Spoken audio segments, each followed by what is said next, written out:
Halo semuanya, perkenalkan kami dari kelompok 8 dan hari ini kami akan membahas mengenai proposal bisnis.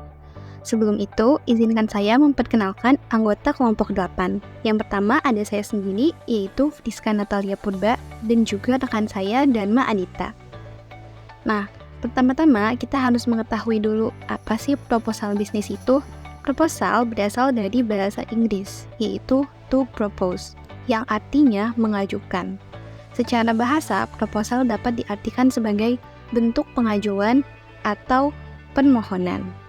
Jadi, secara sederhana, proposal bisnis adalah dokumen tertulis yang menggambarkan rencana dan tujuan sebuah bisnis, yang tujuannya adalah untuk menarik minat dan dukungan finansial dari investor atau pihak lain. Proposal bisnis memiliki beberapa fungsi penting yang harus dipahami oleh setiap wirausahawan. Yang pertama, rangka untuk mendirikan usaha. Proposal bisnis berfungsi sebagai cetak biru yang menjelaskan langkah-langkah mendirikan usaha.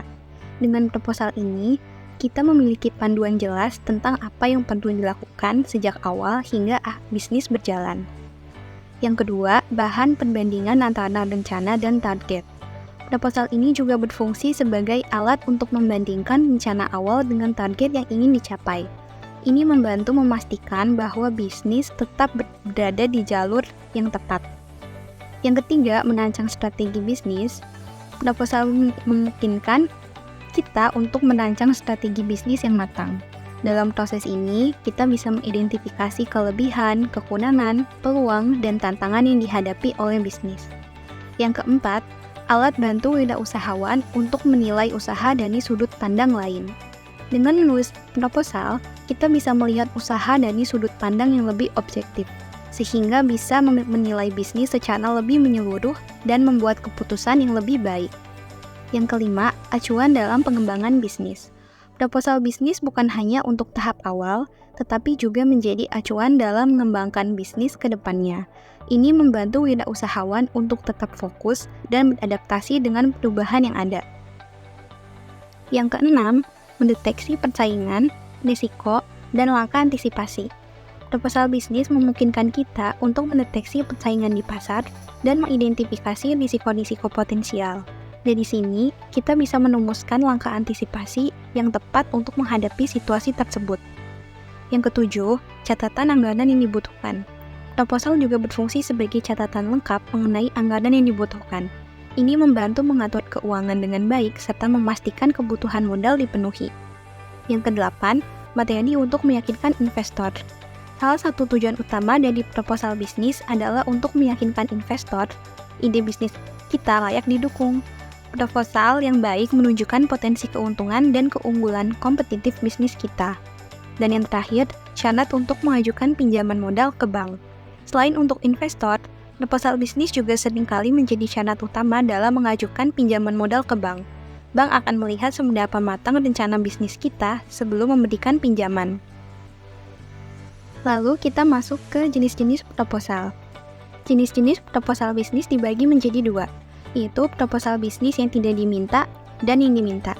Proposal bisnis yang tidak diminta yaitu situasi di mana kita mendekati pelanggan potensial dengan membawa proposal, meskipun mereka tidak memintanya dengan tujuan untuk dapat berbisnis dengan mereka. Sedangkan proposal bisnis yang diminta yaitu situasi ketika calon klien meminta proposal bisnis dari kita. Selanjutnya, kita masuk ke bagian penyusunan proposal. Dalam penyusunan proposal, ada beberapa hal yang harus kita perhatikan. Yang pertama, memilih format proposal.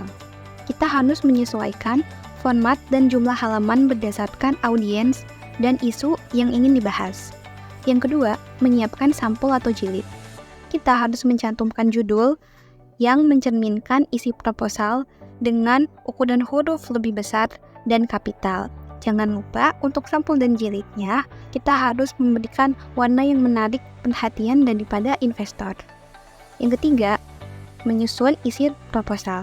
Kita harus memberikan dan menentukan susunan isi secara logis. Gunakan gaya bahasa yang sesuai dan konsisten dalam penulisan judul dan juga subjudul.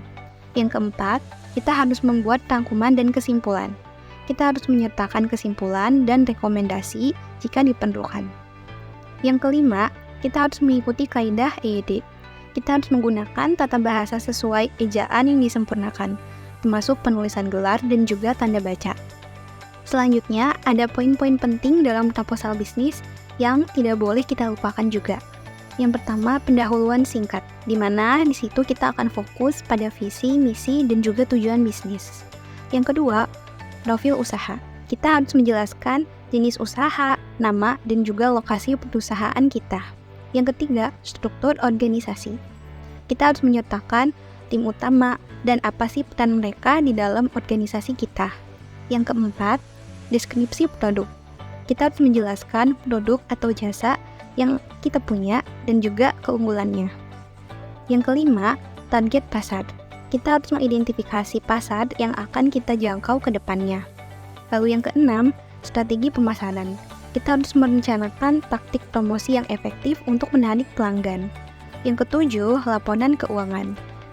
Jangan lupa untuk menyertakan alokasi dana dan juga proyeksi keuntungan. Yang kedelapan, bagian penutup. Kita harus menggunakan kata-kata yang meyakinkan untuk menarik investor. Dan yang terakhir, tampilan proposal. Ini paling penting karena kita harus memastikan bahwa tampilan proposal kita secara visual menarik agar mudah dilirik oleh investor. Bagaimana sih cara membuat proposal yang sukses? Yang pertama, gunakan media pendukung.